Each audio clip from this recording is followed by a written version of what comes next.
ಸ್ನೇಹಿತ ಬಂಧುಗಳೇ, ನಮಸ್ಕಾರ. ವಾಯ್ಸ್ ಆಫ್ UK ಕನ್ನಡಿಗ ಚಾನಲ್ಗೆ ಸ್ವಾಗತ, ಸುಸ್ವಾಗತ. ಪ್ರಪಂಚದಾದ್ಯಂತ ಹಲವು ಧರ್ಮದ ಜನರು ತಮ್ಮದೇ ಆದಂತಹ ಹಬ್ಬದ ಆಚರಣೆ ಮತ್ತು ಸಂಪ್ರದಾಯವನ್ನು ಪರಂಪರಾಗತವಾಗಿ ಮುಂದುವರಿಸಿಕೊಂಡು ಬರ್ತಾ ಇದ್ದಾರೆ. ಹಾಗೆಯೇ ಕ್ರೈಸ್ತ ಧರ್ಮದವರು ಕೂಡ ತಮ್ಮದೇ ಆದಂತಹ ವಿಶೇಷವಾದಂತಹ ಹಬ್ಬದ ಆಚರಣೆಯಲ್ಲಿ ತಮ್ಮನ್ನು ತಾವು ತೊಡಗಿಸಿಕೊಳ್ಳುವಂಥದ್ದು ಅಥವಾ ಪರಂಪರೆಯಿಂದ ನಡೆದುಕೊಂಡು ಬರುತ್ತಿರುವುದನ್ನು ನಾವು ನೋಡುತ್ತೇವೆ. ವಿಶೇಷವಾಗಿ ಕ್ರೈಸ್ತ ಧರ್ಮದಲ್ಲಿ ನಾವು ಮಾರ್ಚ್ ಮತ್ತು ಏಪ್ರಿಲ್ ತಿಂಗಳುಗಳು ಬಂದಾಗ ನಾವು ಪವಿತ್ರ ವಾರಗಳು ಅಥವಾ ಹೋಲಿ ವೀಕ್ಸ್ ಅಂತ ಹೇಳಿ ಕರೆಯುವಂಥದ್ದು ಬಹಳ ವಿಶೇಷವಾಗಿರುವಂಥ ಒಂದು ಸಂಪ್ರದಾಯ ಆಚರಣೆ ಆಗಿರುವಂಥದ್ದು. ಆದರೆ ಆ ಒಂದು ಆಚರಣೆಯ ಹಿನ್ನೆಲೆಗಳು ಏನು, ಆ ಒಂದು ಆಚರಣೆಯಲ್ಲಿ ಯಾವ ಯಾವ ಸಂಪ್ರದಾಯಗಳು ಬರುತ್ತದೆ ಮತ್ತು ಜೀಸಸ್ರು ಆ ಒಂದು ಸಂದರ್ಭದಲ್ಲಿ ನಡೆದು ಬಂದಂತಹ ಹಾದಿ ವಿಶೇಷತೆ ಏನು ಅನ್ನುವಂಥ ಒಂದು ವಿಚಾರವನ್ನು ಇವತ್ತಿನ ವಿಡಿಯೋದಲ್ಲಿ ತಿಳಿಸಿಕೊಡುವಂಥ ಪ್ರಯತ್ನವನ್ನು ಮಾಡ್ತಾ ಇದ್ದೇನೆ.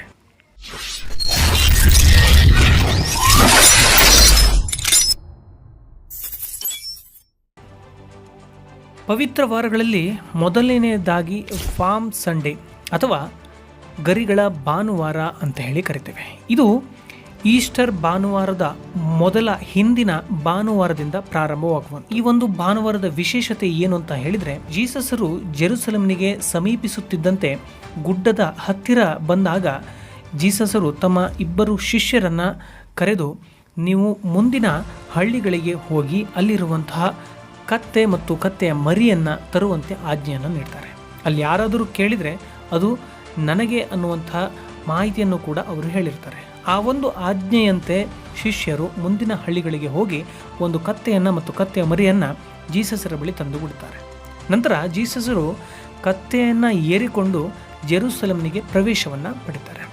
ಆ ಒಂದು ಸಂದರ್ಭದಲ್ಲಿ ಕ್ರೈಸ್ತ ಧರ್ಮದ ಎಲ್ಲ ಶಿಷ್ಯರು ಮತ್ತು ಧರ್ಮದ ಎಲ್ಲ ಅನುಯಾಯಿಗಳು ಕೂಡ ಜೀಸಸರಿಗೆ ವಿಶೇಷವಾದಂತಹ ಸ್ವಾಗತವನ್ನು ಬಯಸುತ್ತಾರೆ. ಆ ಒಂದು ಸಂದರ್ಭದಲ್ಲಿ ತಾಳೆಗರಿಯ ಎಲೆಯನ್ನು ಹಿಡಿದು ಅಥವಾ ಗರಿಗಳನ್ನು ಹಿಡಿದು ಅವರಿಗೆ ಸ್ವಾಗತದ ಸಂಕೇತವಾಗಿ ಗರಿಗಳನ್ನು ಹಿಡಿದುಕೊಂಡಿರುತ್ತಾರೆ.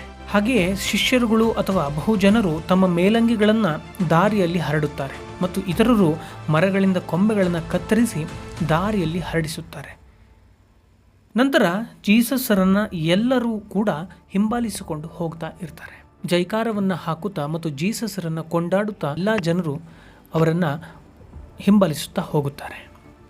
ಈ ಒಂದು ವಿಶೇಷತೆಯನ್ನು ಪಾಮ್ ಸಂಡೇ ಅಥವಾ ಪವಿತ್ರ ಭಾನುವಾರ ಅಂತ ಹೇಳಿ ಕರೀತಾರೆ. ಎಲ್ಲ ಕ್ರೈಸ್ತ ಧರ್ಮದ ಜನರು ಕೂಡ ಜೀಸಸರ ಒಂದು ಪ್ರವೇಶದಿಂದ ನಮ್ಮೆಲ್ಲರ ಜೀವನ ಪಾವನವಾಯಿತು ಅನ್ನುವಂಥ ಮಾತನ್ನು ಹೇಳ್ತಾ ಗರಿಗಳ ಭಾನುವಾರ ಈ ರೀತಿಯಾದಂತಹ ವಿಶೇಷತೆಯನ್ನು ಹೊಂದಿರುವಂಥದ್ದು. ಹಾಗೆಯೇ ಮುಂದಿನದಾಗಿ ಪವಿತ್ರ ಗುರುವಾರ. ಪವಿತ್ರ ಗುರುವಾರವು ಪವಿತ್ರ ವಾರದ 5ನೇ ದಿನವಾಗಿದ್ದು ಪವಿತ್ರ ಬುಧವಾರದ ಮೊದಲು ಮತ್ತು ನಂತರ ಶುಭ ಶುಕ್ರವಾರ ಬರುತ್ತದೆ. ಪವಿತ್ರ ಗುರುವಾರವು ಇದನ್ನು ಪವಿತ್ರ ಗುರುವಾರ ಎಂದು ಏಕೆ ಕರೆಯುತ್ತಾರೆ ಎಂದರೆ, ಇದು ಯೇಸು ಕ್ರಿಸ್ತರ ಬಂಧನ ಮತ್ತು ಶಿಲುಬೆಗೇರಿಸುವ ಮೊದಲು ಪವಿತ್ರ ಕಮ್ಯುನಿಯನ್ ಸಂಸ್ಕಾರವನ್ನು ಸ್ಥಾಪಿಸಿದಾಗ ಅವರ ಕೊನೆಯ ಭೋಜನದ ಸ್ಮರಣಾರ್ಥವಾಗಿದೆ ಮತ್ತು ಅವರು ತಮ್ಮ ಶಿಷ್ಯರ ಪಾದಗಳನ್ನು ತೊಳೆಯುವ ಮೂಲಕ ಸೇವೆ ಮತ್ತು ನಮ್ರತೆಗೆ ತನ್ನ ಮಹತ್ವವನ್ನು ಪ್ರದರ್ಶಿಸುತ್ತಾರೆ. ನೋಡಿ, ವಿಶೇಷವಾಗಿ ಶಿಷ್ಯರು ಗುರುಗಳ ಪಾದವನ್ನು ತೊಳೆದು ಅಥವಾ ವಿಶೇಷವಾದಂತಹ ಭಕ್ತಿಯನ್ನು ಅಥವಾ ಪೂಜೆಯನ್ನು ಸಲ್ಲಿಸುವುದನ್ನು ನಾವು ಕೇಳಿಕೊಂಡು ಬಂದಿರುವಂಥದ್ದು. ಆದರೆ ಇಲ್ಲಿ ಜೀಸಸರೇ ತಮ್ಮ ಶಿಷ್ಯರ ಪಾದಗಳನ್ನು ತೊಳೆದು ತಮ್ಮದೇ ಆದಂಥ ವಿಶೇಷವಾದಂತಹ ಭಕ್ತಿಯನ್ನು ತೋರಿಸುತ್ತಿರುವುದು. ಸೊ ಹಾಗಾಗಿ ಈ ಒಂದು ವಿಚಾರದಲ್ಲಿ ನಾವು ತಿಳಿದುಕೊಳ್ಳುವಂಥದ್ದು ಏನೆಂದರೆ, ಜೀಸಸರು ಎಷ್ಟು ಪವಿತ್ರವಾಗಿದ್ದರು ಅಥವಾ ಅವರ ಒಂದು ಭಕ್ತಿ ಎಷ್ಟು ಅಭೂತಪೂರ್ವವಾಗಿತ್ತು ಅನ್ನೋದನ್ನು ನಾವು ತಿಳಿಯುವಂಥದ್ದು. ಹಾಗೆಯೇ ಕ್ರಿಶ್ಚಿಯನ್ ಭಕ್ತಿಗೆ ಅಗತ್ಯವಾದಂತಹ ಪವಿತ್ರ ಕಮ್ಯುನಿಯನ್ ಅನ್ನು ಪವಿತ್ರ ಗುರುವಾರದಂದು ಸ್ಮರಿಸಲಾಗುತ್ತದೆ ಮತ್ತು ಪೂಜಿಸಲಾಗುತ್ತದೆ. ಈ ದಿನದಂದು 4 ಪ್ರಮುಖ ವಿಷಯಗಳು ನಡೆಯುತ್ತವೆ. ಇದು ಈಸ್ಟರ್ 3 ದಿನದ ಆರಂಭವನ್ನು ಸೂಚಿಸುವಂಥದ್ದು ಮತ್ತು ಜೀಸಸರ ಮರಣದಿಂದ ಪುನರುತ್ಥಾನಕ್ಕೆ ಸಿದ್ಧತೆಯಾಗಿ 3 ದಿನಗಳ ಗಂಭೀರ ಆರಾಧನೆಯಾಗಿರುವಂಥದ್ದು. ಪವಿತ್ರ ಗುರುವಾರವು ಈಸ್ಟರ್ 3 ದಿನದ ಆರಂಭವನ್ನು ಸೂಚಿಸುತ್ತದೆ ಮತ್ತು ಜೀಸಸರ ಮರಣದಿಂದ ಪುನರುತ್ಥಾನಕ್ಕೆ ಸಿದ್ಧತೆಯಾಗಿ 3 ದಿನಗಳ ಒಂದು ಗಂಭೀರ ಆರಾಧನೆ ಕೂಡ ಈ ಒಂದು ಸಂದರ್ಭದಲ್ಲಿ ನಡೆಯುವುದು. ಇದು ಪವಿತ್ರ ಗುರುವಾರದ ವಿಶೇಷತೆಯಾಗಿರುವಂಥದ್ದು. ಹಾಗಾದರೆ ಮುಂದಿನದಾಗಿ ಏನು? ಮುಂದಿನದಾಗಿ ಶುಭ ಶುಕ್ರವಾರ ಅಂತ ಹೇಳಿ. ಶುಭ ಶುಕ್ರವಾರವು ಜೀಸಸರ ಶಿಲುಬೆಗೇರಿಸುವಂತಹ ಮತ್ತು ಮರಣವನ್ನು ಸ್ಮರಿಸುವಂತಹ ಒಂದು ವಾರವಾಗಿರುವಂಥದ್ದು. ಈ ಒಂದು ಸಂದರ್ಭದಲ್ಲಿ ಉಪವಾಸ ಮತ್ತು ಪ್ರಾಯಶ್ಚಿತ್ತದ ಈ ದುಃಖಕರ ದಿನವು ಕ್ರೈಸ್ತರು ಮಾನವೀಯತೆಯನ್ನು ಉಳಿಸಿಕೊಳ್ಳಲು ಯೇಸು ಏನನ್ನು ತ್ಯಜಿಸಿದನೆಂದು ಪ್ರತಿಬಿಂಬಿಸುವಂತಹ ಒಂದು ವಾರವಾಗಿರುವಂಥದ್ದು. ಅನೇಕ ಚರ್ಚುಗಳು ಶಿಲುಬೆಯ ನಿಲ್ದಾಣಗಳಲ್ಲಿ ಭಾಗವಹಿಸುತ್ತವೆ ಮತ್ತು ಅಲ್ಲಿ ಸದಸ್ಯರು ಕೂಡ ಜೀಸಸರ ಮರಣಕ್ಕೆ ಕಾರಣವಾದ ಘಟನೆಗಳ ಬಗ್ಗೆ ಧ್ಯಾನಿಸುತ್ತಾರೆ ಮತ್ತು ಪ್ರಾರ್ಥನೆಯನ್ನು ಸಲ್ಲಿಸುತ್ತಾರೆ.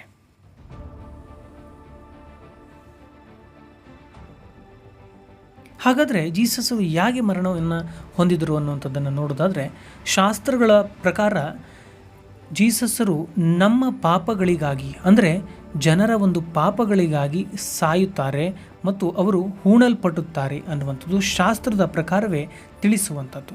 ಶುಭ ಶುಕ್ರವಾರದಂದು ನಮ್ಮ ಪಾಪಗಳಿಂದಾಗಿ ಅಥವಾ ಪಾಪಗಳಿಗಾಗಿ ಅಂತಿಮ ತ್ಯಾಗವಾಗಿ ಜೀಸಸರು ಸ್ವ ಇಚ್ಛೆಯಿಂದ ಬಳಲಿ ಶಿಲುಬೆಗೆ ಏರಿಸಿದಂತಹ ದಿನವನ್ನು ನಾವು ನೆನಪಿಸಿಕೊಳ್ಳಬೇಕು. ಆ ಒಂದು ದಿನವನ್ನು ಗುಡ್ ಫ್ರೈಡೇ ಅಥವಾ ಶಿಲುಬೆಗೆ ಏರಿಸಿದ ದಿನ ಅಂತ ಹೇಳಿ ಕರೆಯುತ್ತೇವೆ.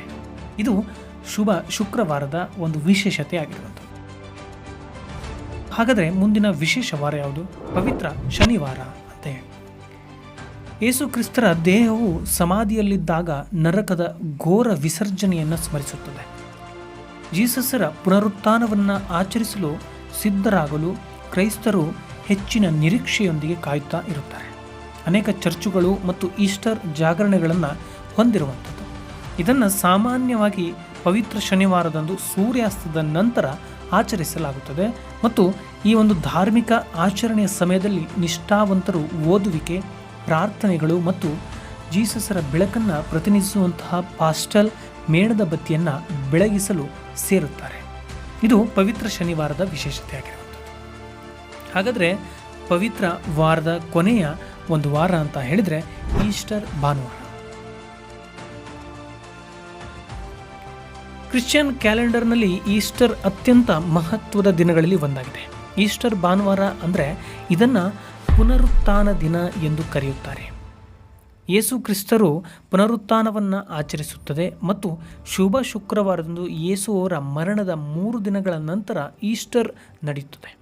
ಈ ಒಂದು ರಜಾದಿನವು ಬೂದಿ ಬುಧವಾರದೊಂದಿಗೆ ಪ್ರಾರಂಭವಾದಂತಹ ಪ್ಯಾಷನ್ ಆಫ್ ಕ್ರೈಸ್ಟ್ ಸರಣಿಯ ರಜಾದಿನಗಳಿಂದ ಮುಕ್ತಾಯಗೊಳಿಸುತ್ತದೆ. ಕುಟುಂಬಗಳು ಹಬ್ಬಗಳು ಮತ್ತು ಆಚರಣೆಗಳಿಗಾಗಿ ಒಟ್ಟಿಗೆ ಸೇರುತ್ತಾರೆ ಮತ್ತು ಚರ್ಚ್ಗಳು ವಿಶೇಷ ಸೇವೆಗಳನ್ನು ಆಯೋಜಿಸುತ್ತವೆ ಮತ್ತು ಪುನರ್ಜನ್ಮ ಮತ್ತು ತಾಜಾ ಜೀವನವನ್ನು ಸಂಕೇತಿಸುವ ಈಸ್ಟರ್ ಈ ಋತುವಿನ ಉದ್ದಕ್ಕೂ ವ್ಯಾಪಕವಾಗಿ ಆಚರಿಸಲ್ಪಡುವಂತಹ ಪದ್ಧತಿಯಾಗಿದೆ. ಒಟ್ಟಿನಲ್ಲಿ ಈಸ್ಟರ್ ಭಾನುವಾರ ಅಂತ ಹೇಳಿದರೆ ಜೀಸಸರು ಮತ್ತೊಮ್ಮೆ ಪುನರ್ಜನ್ಮವನ್ನು, ಅಂದರೆ ಜನರ ಒಂದು ಸಮಸ್ಯೆಗಳಿಗೆ, ಕಷ್ಟಕ್ಕೆ ಪರಿಹಾರವನ್ನು ನೀಡುವುದಕ್ಕಾಗಿ ಜೀಸಸರು ಮತ್ತೆ ಹುಟ್ಟಿ ಬರುತ್ತಾರೆ ಅಥವಾ ಪುನರ್ಜನ್ಮವನ್ನು ಪಡೆಯುತ್ತಾರೆ ಅನ್ನುವಂಥದ್ದು ಈಸ್ಟರ್ ಭಾನುವಾರದ ಒಂದು ವಿಶೇಷವಾಗಿರುವಂಥದ್ದು. ಸೊ ಸ್ನೇಹಿತರೆ, ಈ ಒಂದು ಪವಿತ್ರ ವಾರಗಳಲ್ಲಿ ಬರುವಂಥ ಎಲ್ಲ ವಾರದ ವಿಶೇಷತೆಯನ್ನು ನಿಮಗೆ ತಿಳಿಸಿಕೊಡುವಂಥ ಪ್ರಯತ್ನವನ್ನು ಮಾಡಿದ್ದೇನೆ. ಇದರಲ್ಲಿ ಏನಾದರೂ ಕೊಂಚ ಬದಲಾವಣೆ ಇದ್ದರೆ ದಯವಿಟ್ಟು ಕ್ಷಮೆ ಇರಲಿ ಅಂತ ಹೇಳ್ತಾ, ಈ ಒಂದು ಮಾಹಿತಿ ನಿಮಗೆ ಇಷ್ಟವಾಗಿದ್ದರೆ ದಯವಿಟ್ಟು ಲೈಕ್ ಮಾಡಿ, ಶೇರ್ ಮಾಡಿ, ಕಮೆಂಟ್ ಮಾಡಿ. ಹಾಗೆಯೇ ನಿಮ್ಮ ಅಭಿಪ್ರಾಯಗಳನ್ನು ಕಮೆಂಟ್ನಲ್ಲಿ ತಿಳಿಸಿ ಅಂತ ಹೇಳ್ತಾ ಎಲ್ಲರಿಗೂ ನಮಸ್ಕಾರ, ಧನ್ಯವಾದಗಳು.